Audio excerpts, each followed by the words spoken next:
glow आउँछ अरे pregnancy glow है तर मेरो त्यो बेलामा त ग्लो भएको छैन है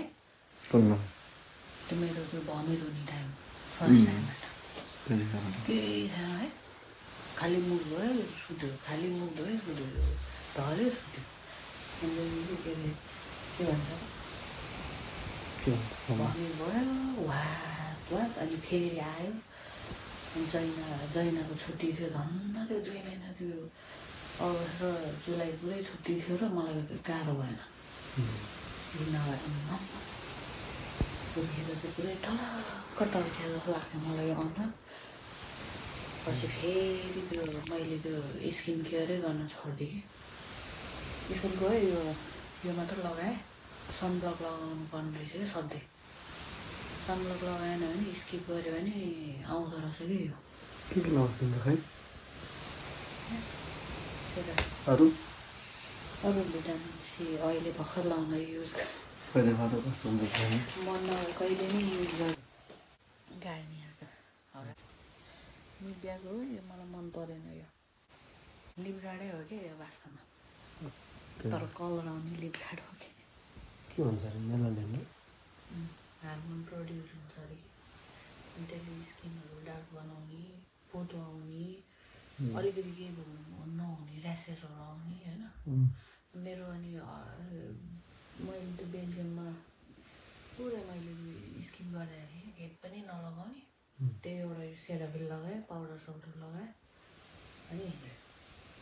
त्यही युज गरेर कि जस्तो लाग्यो है मलाई चाहिँ कता कता है त्यहाँबाट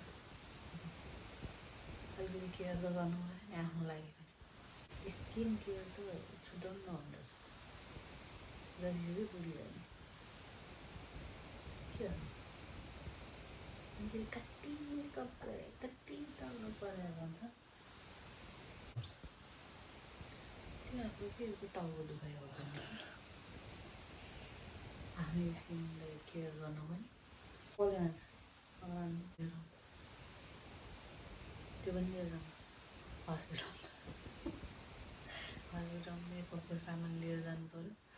आउँदाखेरि यसो चिटिक्क भएर आउनु पऱ्यो नेपालको त्यो गाउन लगायो फेटामा नि हिँड्दिनँ म होइन त्यो पनि एउटा राम्रै हो नेपालको पनि होइन चिसो लाग्छ हुन्छ तोरीको तेल लगाएर भक्कु तोरीको तेल लगाएर गएको थिएँ हस्पिटलमा त म जैनाको पालमा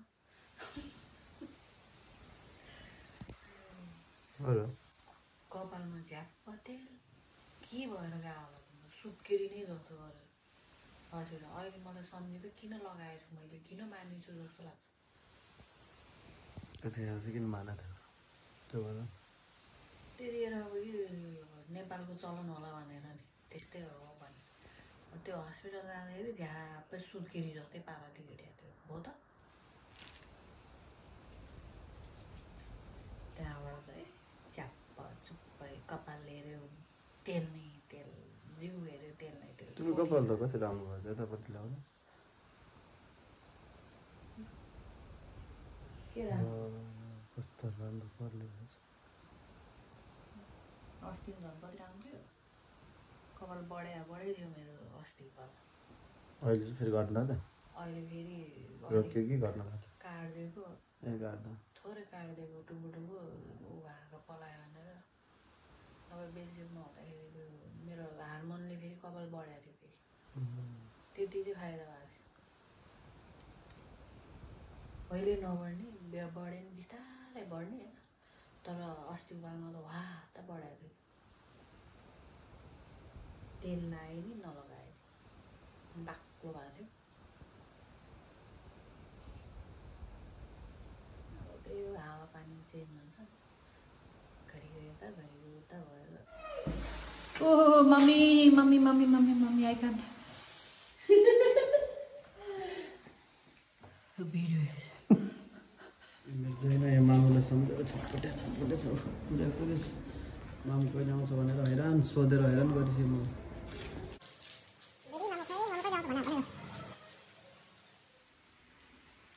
किन छटपटेको छैन त्यसो गरेर चाँडो आउँछ त कसले भन्यो हस्पिटलबाट निस्क्यो चेकअप गर्यो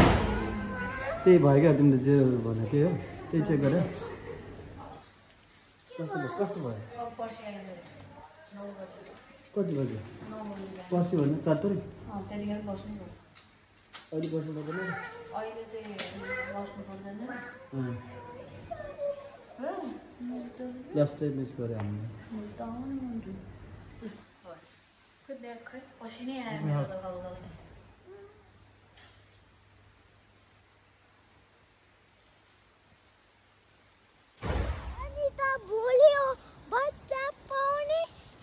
पर्सि दुई दिन बाँकी छ होला 2 दिन बाँकी छ अब अनि त्यति त ठिक नै हुन्छ मामुले एउटा भन्छ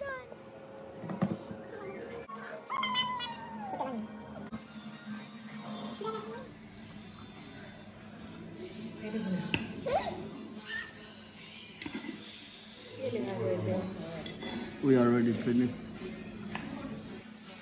जयमाले मात्र खानु भयो आज डक्टरले के भन्यो त नि आज चेकअप भएको 2 दिन अगाडिको ल के भन्यो डक्टरले सुनौ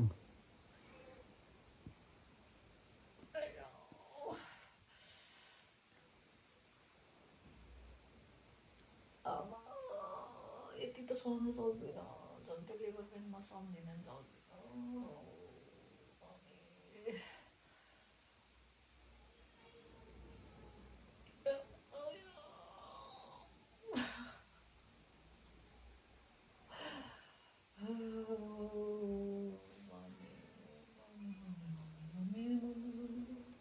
भगवान मम्मीको नाम लिनु हुँदैन लम्बिन्छ भन्दै बेला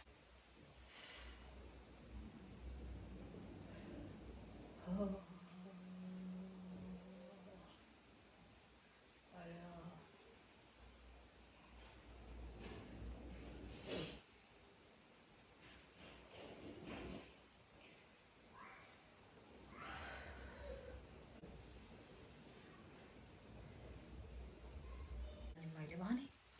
कस्तो वाज त प्रब्लम तिमीलाई थाहा हुनु हो थाहा नभएर त 40 हप्ता पुगेपछि तँलाई कन्ट्र्याक्सन भएर आएको कि के भएर आएको भनेर सोध्दा नि त नि ओके मैले लिटल बिट भनेर भने के अरे 20 मिनट र 30 मिनटको बिचमा कन्ट्र्याक्सन हल्का हल्का दुखिरहेको छ होइन अनि त्यहाँबाट त्यसपछि ओके भने लाइक मी चेक भनेर भने त्यहाँबाट यस्तो बाँध्यो केले बाँध्यो त्योमा मुटु बच्चाको मुटुको धड्कन त्यहाँबाट हार्ट रेट सुन्नलाई कस्तो छ भनेर अनि यहाँ 2टा चिज बाँध्यो यहाँ एउटा पेटमा यस्तो गोलो अनि यतापट्टि गोलो यहाँ रहेछ मुटु अहिले त्यसको यताबाट ढुकढुक गर्छ भन्नु यता चाहिँ देखायो अहिले टाउको यहाँ बुझेको छ मुनि देखायो अनि त्यहाँबाट यहाँ मुटुको सब हेऱ्यो अनि यहाँबाट त्यतिखेर त्यसले बढीमा तिनीहरूले आधी घन्टा 20 मिनट भनेको थियो 20 मिनट भनेको थियो 20 मिनट भन्दा पनि बढी राख्यो तिनीहरूले त्यहाँनिर लगभग 45 मिनट जति नै राख्यो होला त्यहाँ त म त पागलै भन्नु लाग्थेँ एकछिन त के सुतेर बस भन्यो अनि एकचोटि चाहिँ पुरै दुख्यो कन्ट्र्याक्सन सुरु भएको जस्तो हो त्यो टाइममा अनि त्यसपछि दुख्यो अनि एकछिन सुते जस्तो भयो अनि आँखा मेरो एलर्जी भएको जस्तो भइरहेको थियो आँखा रातो भइरहेको थियो होइन अनि त्यहाँबाट एकछिन सुते जस्तो भयो गरी तिमीहरूले नि सोधेन आँखा रातो भएको सोधेन यिनीहरूले मेबी सायद याद गरेन होला होइन अनि यिनीहरूले सोधे एलर्जी छ भनेर तँलाई पहिले केही एलर्जी छ भनेर सोध्यो नथिङ भनेर भने अनि तिमीलाई एलर्जी छैन नि के छैन पहिले थियो 1 क्लासमा पढ्दाखेरि आफै त्यो ऊ भएको थियो मेरो पिम्पल जस्तो आएर बिबिरा जस्तो आएर अनि त्यो पिप जस्तो के त्यस्तो पो निस्केको थियो पछि मैले मामा घरमा गएर मामाले एउटा औषधि दिएपछि अनि त्यो लगाएको फेरि त्यो लगाइराख्नु पर्ने रहेछ त्यस्तो पो औषधि दिनुभएछ मामाले लगाइराख्नु भने त्यो लगायो भने ठिक हो नि नभए फेरि त्यसै हो अनि त्यसपछि फेरि गोरो चाहिँ फेरि ला त्यही गएर बनाउँथ्यो पिनले एकचोटि चलाएर त्यो त्यस्तो कि के भन्छ अनि त्यहाँबाट जब जैना पेटमा हुँदाखेरिसम्म पनि आउँथ्यो जैना पेटमा हुँदासम्म पनि लगाउनु पर्थ्यो मैले त्यो लगाएर इफेक्ट हुन्छ कि हुँदैन भन्ने पनि डर लाग्थ्यो कि मलाई कहिले कि मनमा प्रेग्नेन्सीमा त जे पायो त्यही लगाउनु हुँदैन भन्छन् होइन औषधि थियो त्यो त्यो लगाएन कि त अब मलाई त गाह्रो हुन्थ्यो चिलाउनु अनि त्यहाँबाट छैन भनेर भन्दै त्यसपछि अनि ओके यो प्लिज लाई डाउन भनेर भन्यो ओके भनेर भने अनि त्यसपछि त्यहाँबाट अनि सुतेपछि अनि तिनीहरूले दुइटा बाँध्यो बच्चाको हार्ट रेट र गर्नलाई अनि कन्ट्र्याक्सन कतिसम्म आउँछ कि आउँदैन भन्दै त्यो पनि चेक गर्यो त्यहीबाट थाहा हुँदो रहेछ अनि 45 मिनट जति राख्यो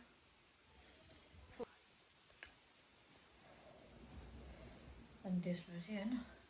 20 मिनट जति वेट गर भनेर भन्यो त्यतिकै 20 मिनट तिमीलाई एक्लै राखिदिएको सुधाएर राख्दै यतिकै त्यो केही औषध दिएर कि नथिङ त्यही हार्ट रेट र सुन्ने